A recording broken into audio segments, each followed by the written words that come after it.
اللہ تعالیٰ نے انسان کو بنایا ہے اور انسان بھولتا بار بار ہے اور خطائیں بھی بار بار کرتا ہے۔ خطا کرنے والا اور بھول جانے والا اللہ کی بارگاہ میں ایسا نہیں ہے کہ وہ ہمیشہ کے لیے ناکارہ ہے، بلکہ اللہ تعالیٰ نے اسے زندگی میں بار بار موقع دیے ہیں کہ تو اپنی خطاؤں سے اور اپنی بھول سے پھر سے دوبارہ اپنی اچھی زندگی میں آ جا، اور اسی کو ہم توبہ کہتے ہیں۔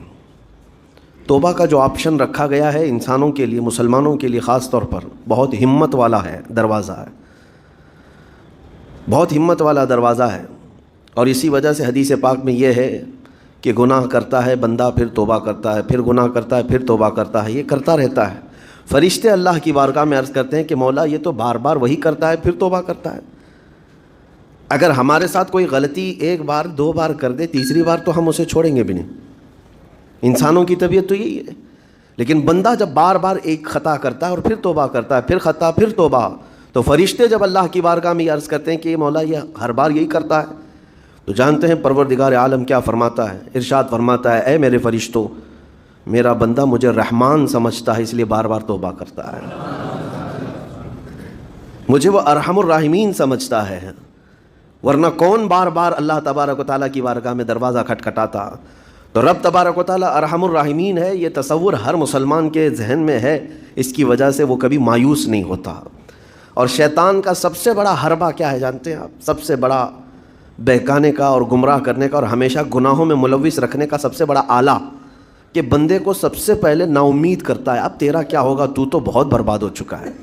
یہ جو خیال شیطان ڈالتا ہے دل میں، اس کے بعد پھر وہ بندہ جری ہو جاتا ہے، اب میرے توبہ سے بھی کچھ ہونے والا نہیں ہے، جو جس طرح زندگی چل رہی چلنے دو، ارے 50 سال ہو گئے اب تک میں یہی کرتا رہا، اب کیا سدھروں۔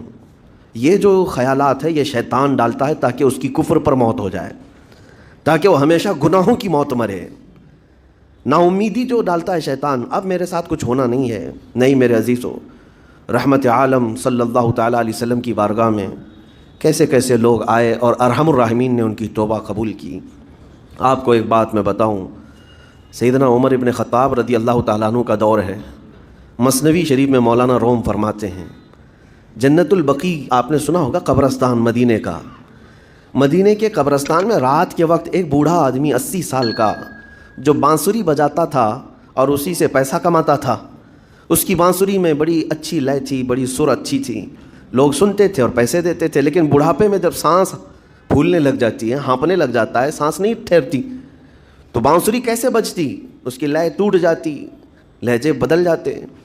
بوڑھا آدمی، اب اس کی بانسری سننے کو کوئی آتا نہیں تھا اور پیسے ملتے نہیں تھے، تھک ہار کر کے وہ آیا، رات کا وقت تھا، جنت البقیع قبرستان میں، 80 سال کی عمر کا ہو گیا ہے، اس نے بانسری توڑ دی، کہا زندگی بھر جس چیز سے میں کماتا تھا اب میری سانسوں نے جواب دے دیا، جسم پھولنے لگا ہے، سانس زیادہ آنے لگ گئی ہے، اب میرا کھانا پینا کیسا چلے گا۔ خیر ارحم الراحمین ہوں تو تیرا ہی بندہ، میرے اہل و عیال نہیں، میرے رشتہ دار نہیں، مجھے اگر تو بھوکا مارنا ہے تو اسی قبرستان میں مار دے، یا اگر میری زندگی باقی ہے تو میرے رزق کا انتظام کر دے۔ وہ رو رہا تھا 80 سال کی عمر میں۔ جب بندہ لاچار و مجبور ہوتا ہے تو پروردگار کو ہی یاد کرتا ہے۔ جانتے ہیں عمر ابن خطاب رضی اللہ تعالیٰ عنہ امیر المومنین مسجد نبوی میں تھے اور ان کی آنکھ لگی تھی، خواب میں رسول پاک صلی اللہ تعالیٰ علیہ وسلم تشریف لائے، کہا عمر اللہ کا حکم ہے جنت البقیع میں جاؤ، ایک بھوکا آدمی کھڑا ہے، اپنے گھر سے کھانا لے جاؤ اور اس کی ضرورت کا انتظام کرو۔ نیند کھلی تو آپ نے دیکھا اللہ کے حبیب صلی اللہ علیہ وسلم کی طرف سے حکم آیا اور رب ذوالجلال کا حکم ہے، گھر سے عمدہ کھانا لیا تو شادان لے کر کے کچھ مال و متاع بھی لے کر قبرستان میں گئے، ڈھونڈا کون ہے یہاں پر، تو دیکھا کہ ایک ہانپتا کانپتا ہوا 80 سال کا بوڑھا روتا ہوا نظر آیا۔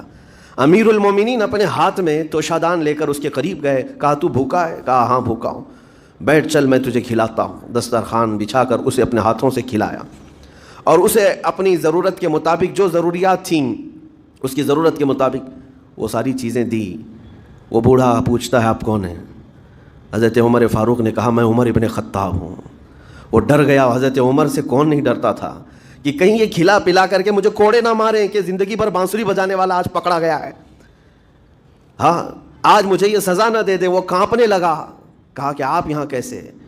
حضرت امیر المومنین کہتے ہیں میں خود نہیں آیا, مجھے اللہ کے رسول نے بھیجا, اور رب تبارک و تعالیٰ کا حکم آیا تھا کہ تو بھوکا ہے اور تو نے رزق مانگا ہے اور مجھے تیرے رزق دے کر کے بھیجا گیا ہے. وہ چیخ مار کر کے گر پڑا زمین پر اور رونے لگا, اپنے ہاتھ پھیلا کر کہا سچ فرمایا مولا تو ارحم الراحمین ہے. 80 سال تجھ سے دور بھاگتا رہا, ایک بار کیا تجھے میں نے پکارا, تو نے وقت کے امیر المومنین کو کھانا دے کر بھیج دیا. اللہ رب العزت کی بارگاہ میں نا امیدی اور مایوسی جو شیطان لاتا ہے, اس سے بندے بھٹک جاتے ہیں, بہک جاتے ہیں, انہیں توبہ کی توفیق بھی نہیں ملتی. اسی لیے میرا مولا فرماتا انا عند ظنی عبدی بی, رب تعالیٰ فرماتا میرا بندہ میرے بارے میں جیسا گمان کرتا ہے میں اس کے ساتھ ویسا سلوک کرتا ہوں. تم کیا گمان کرتے ہو؟ وہ سخت پکڑ کرے گا, ابھی مار ڈالے گا. وہ غفار ہے, قہار ہے, جبار ہے, لیکن ساتھ میں وہ ستار بھی ہے, وہ رحمان بھی ہے, رحیم بھی ہے. اگر رب تبارک و تعالیٰ ہر چیز پر پکڑ کرتا تو ہمارا تو جینا ہی نہیں تھا. یہاں پر اتنے گناہ ہو چکے, اور وہ رب تعالیٰ فرماتا وسعت رحمتی کل شیء, میری رحمت نے ہر چیز کو گھیر رکھا ہے. اللہ رب العزت بندوں کو معاف کرنے کا اظہار زیادہ فرماتا ہے. اور جانتے ہیں آپ, گناہ جب عام ہوتے ہیں, میں آپ کو اپنے گھر کی بات بتا دوں, میرے گھر میں آپ 4 دن کے مہمان بن کر کے آئے ہیں, کبھی میری کھڑکی توڑ